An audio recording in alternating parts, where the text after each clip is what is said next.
akkami ijoollee shan qabda? Shan qaba. Baratti ijoolleen tannini? Baratti. Amaani ammoo ishee taa'ee sun. Ijoolleen biraa saamarree fudhatte isii? Ashiitiin kennee re'eentu isinii kenna? Isintu kennee. Dhaabbata kam re'ee isinii kenna? Dhaabbata kam? Re'ee kan isinii kenne waajjira dhimma dubartii aanaatii fi dhaabbata yuuniseefiiti. Yuuniseef. Amma manni kun iddoon kun keessanii? Kiyya. As keessa galtanii? Yeroo roobaa akkam taatan? Akkasumatti ta'a. Asuma keessa? Wallaahi. Maalirra ciiftan? Uummata akka uumamaa fanni akkasuma fannee yoo nu shamsi akkasumatti yoo nu gogee yeroo dhaabeetti jedhe yaafanna yoo akkasumatti. Ijoollee namni isin gargaaru qabaa jira? Gargaarsi mootummaarraa yoo nu gargaara. Amma bulchaan keessa akka ganda keessanii mana isiitti ijaaramuu qabaa jedhee bakka biraatiin fidee jira bulchaa kana ammaa jettarre. Alhamdulillah yenna gata Rabbi jazaa isaanii haa kanfalii. Amma mana kana isinii ijaaru luukii 20 amma yoo anaatsonni danda'anii hojjetanii mana luukii 20 mukallee waa hunda mismaarillee namni godaallee namni waa hunda qaballee dhufneerra ijoolleen tun daa'immanii muka jalatti jalqaban mana xiqqoo bakka xiqqootti ijaaramanii amma dhaabbata ta'anii danda'u. Ijoolleen tunniin hawaasa keenya gargaaruu qabna waan jedhu waliin baasanii bitaniiti ka fidan kanaaf ijoollee tanallee booda eebbifanii amma kana booda kanarraa gara waldaatti isin jijjiirra yoo rabbi jedhu. Dhaabbata biiftuu birraa kanaan manni hiyyeessaa kun irraa ka'ee akka gammadan nu taasisuu isaan dullee gammanneerraa isaanis gammadanii isinis ulfaadhaa galatooma kabajamaa waan guddaadha. jazaa argadha. Jazaa rabbi isin deebisu. Amiin kana hojjannee yookaan inni eebbiftan gargaaru bakka nu argatu.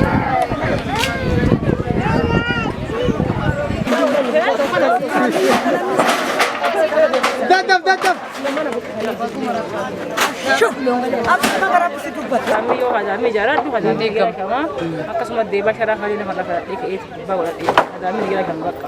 Yoo nama marra kadhadhee bakka namni naa kenna hadami dhaabaa jiru hin shamaa bisee qabu akkasuma doonii roba jedhisee bakka. Ijoollee meeqa qabda? 5 qaba.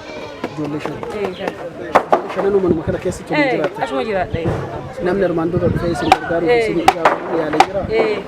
Footoo nu kaasanii daa'imman lima taa'anii qabanii footoo nu kaasanii nu baay'ee asirima hadaami badaa keessa jira hinnaa kan fedhe sirmaayyuu.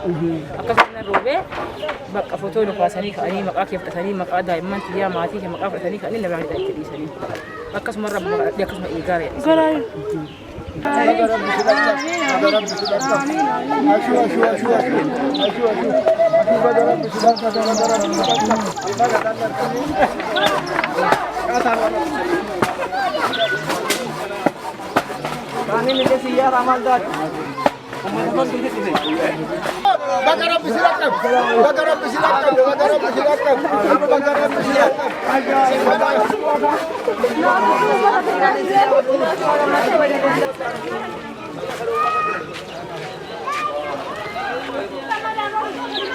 Irakan wala kaditirahi wama ala uji sultan wallahi Wala nure ganamut. Han nure ganamut. Gosa alijal. Nure ganamut. Deebisi. Rabbiin galani haa ga'u. Rabbi dukkana keessa na baase hadana ijaare. Amma bineensa na nyaatu muluu narraa kaaseera Rabbiin. Kanaafuu Rabbi illee haa ulfaatu. Dhaabbanni biiftuu birraa haa ulfaatu.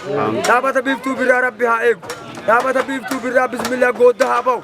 Gaar haa ba'u. Bismillah biyya muluu haa nagamu. Alamin muluu keessa haa ta'u. Dargaggoo kennallee umriin haa raa'u. Qeerroo kennallee umriin haa raa'u. Bismillah biyya teenya muluun bitti teenya muluun haa ijaaramtu. Rabbi sinaa eegu. Rabbi sinaa eegu. Wakiiliin keenya Rabbiin haa ta'u. Allahu Yeroo baay'ee dhaabbanni keenya dhaabbanni biiftuu birraa gumii kaasee yeroo waldaarra jirus hojiilee tola ooltummaa baay'ee hojjetaa tureera. Hojiilee tola ooltummaa baay'ee hojjetaa ture keessatti akkaataa humni isaa danda'e jechaadha. Baasii miseensota qaamota garaagaraa sassaabee waan guddaallee ta'uu baatu waan hojjetaa ture jira keessattuu naannoo ganda guuttee fayyichaa irratti boolla fincaanii qotuu daandii suphuu wal qabatee fayyaa irratti barsiisu dargaggoota yeroo baay'ee barsiisuu wal qabatu tola ooltummaa waggaa 13 turree jirra. Amma waggaa 14ffaa kana keessatti gandoota amma keessa jiru keessaa baanee akka aanaa keenyaatti ganda aanaa keenyaa keessa jiru laaluu waan jedhu karoora bara kana mana lama ijaaruudhaaf magaalaa irratti mana tokko aanaa irratti mana tokko ijaaruudhaaf akkaataa kan fayyasanii ganda faajii golee gandoonni rakkatan baay'een jiru. Gandoonni aanaa Shaashamannee jala jiran gandoota 28 keessa ganda faajii golee akka fakkeenyaatti filannee dhufnee jirra. Ganda kana keessatti amma immoo akkaataa haalli argine dubartiin daa'imman 5 qabdi. Guyyaa dheengaddaa waajjirri dhimma dubartiif daa'immanii irratti dhaabbata yuuniseefii fudhannee re'ee tokko kenneefii turre. Re'ee saniyyuu bakka bulfattu hin qabdu. Baay'ee nama gaddisiisa. Re'ee san bakka bulfattu hin qabdu ture. Isa kana immoo bulchaan ganda kana obbo Abdurrahmaan dhimma kana laalee dubartiin tun akka rakkoo keessa jirtu maatiin kun akka rakkoo keessa jiru laalee sakatta'ee as nu fide isas kana gonfachuu barbaanna. Dubartiin tun yeroo dhufnee ilaallu waan irra ciiftu iyyuu hin qabdu waan nama gaddisiisu jechuudha. Agoobara irra ciifti. Otoo danda'amee namni as keessa jiru iyyuu birri 10 haa ta'u 20 haa ta'u waan qabu sassaabnee fi waanuma irra ciifti. Firaashii Kanaadaa namni tokko viillaa mana viillaa ijaarate firaashii moosbooldi bitate kun naquuqa jedhee firaashii biraa jijjiirata. Namni gariin immoo maal keessa akka bulaa jiru argaa jirra. Hundi kennaa nama qixa taane yeroo alabaan waan mana kennaa hin illee hin beeku. Kanaaf haalummaan itti jiraatu ijoollee sanniin qabatte baay'ee nama gaddisiisa. An jalqaba yeroo seenu imimmaantu namaraa ture. Imimmaantu namaraa ture dubbachuu hin dandeenye haalli jireenyaa an akkamitti jiraadhaa jira namni kun akkamitti jiraataa jira waan jedhu ilaallee jirra. Kana hambisuudhaaf amma akkuma argitan kan jalqaba sharaan dhimbiisa duuba saniin ammoo adaamiin baay'ee ulfaataa ture. Otoo qilleensi itti jigee otoo manni kun irraa qaba. Yeroo sharaa san keessa galan daa'imman waliin du'uu malee maaltu gaafa duute immoo namni awwaaluuf fiiga. Gaafa jiru hin laallu rakkoo keenya kana rakkoon hawaasa keenyaa kana waan ta'eef gadaantummaa qabna kana dura waan hin hojjenneef rakkoon kun dhufee jira. Mana sharaa itti isaa achumatti ibiddama beefatan achuma agoobara irra bulan achuma nyaatan achuma dhugan. Re'een sunis otoo bineensi itti seene bineensaa wadhabaa bulu jechaadha namni kun. Kanaafuu re'ee san akkaataan itti horattuu nu hin jiru. Kanaaf maal gooti bineensaa wadhabuu re'ee san baaftee gurgurtee jechaadha. Hiyyummaa gadii keessa galaa jirti. Kana hambisuudhaaf luukii 20 meeshaalee barbaachisu hunda isaatu dhaabbata biiftuu birraatiin karoorfannee waanuma karoorfanne kana baasii hunda dandeenyee asitti finnee amma kun mana kana fakkaatu ijaaraa jirra. Manni kun haga dhumatu keessa gammachuun kiyya olaanaadha.